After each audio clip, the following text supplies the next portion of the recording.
চরম নিরাপত্তাহীনতায় আছেন জানিয়ে থানায় জিডি করেছেন সংসদ সদস্য ব্যারিস্টার সাইদুল হক সুমন।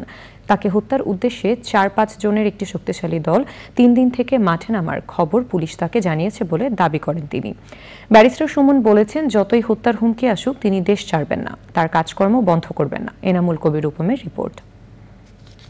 রাজধানীর শেরেবাংলা নগর থানায় করা সাধারণ ডায়েরিতে ব্যারিস্টার সৈয়দ সাইদুল হক সুমন জানান, চুনারুঘাট থানার ওসি তাকে ফোন করে জানিয়েছেন ৩ দিন আগে তাকে হত্যার টার্গেট নিয়ে একটি শক্তিশালী মহল ৪-৫ জনের একটি টিম মাঠে নামিয়েছে।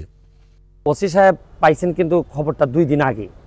ওনার তো তৎক্ষণাৎ এসপি সাহেবরে জানাইয়া বা এসপি সাহেবের দ্রুত ব্যবস্থা নেওয়ার দরকার ছিল, ডিআইজি সাহেব।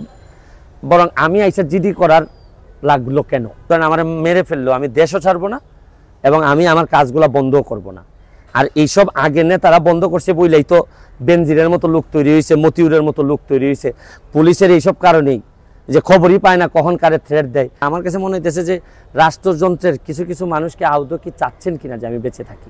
অভিযোগ জিডি হিসেবে গ্রহণ করেছে থানা। জানিয়েছেন যে ওনাকে কেউ বা কারা হুমকি দিচ্ছে, তাকে হত্যার হুমকি দিচ্ছে। যেহেতু উনি সংসদ এলাকায় থাকেন, তো বাংলাদেশ তো ছোট জায়গা, বিভিন্ন রকম হুমকি তারা লোকজনের দিকে আসতে পারে। আমরা এটাকে অ্যাপ্রোপ্রিয়েট মনে করে এটাকে আমলে এনে আমরা একটা জিডি নিয়েছি এবং ওনাকে আশ্বস্ত করেছি যে যে কোনো ধরনের সিকিউরিটি ওনাকে দেওয়া হবে। হোয়াটসঅ্যাপে কল করা অজ্ঞাত ওই ব্যক্তিকে শনাক্ত করার চেষ্টা করছে থানা। এখন জন্ম সনদ দিয়ে খোলো বিকাশ স্টুডেন্ট অ্যাকাউন্ট। নিজের বিকাশ নিজে কর।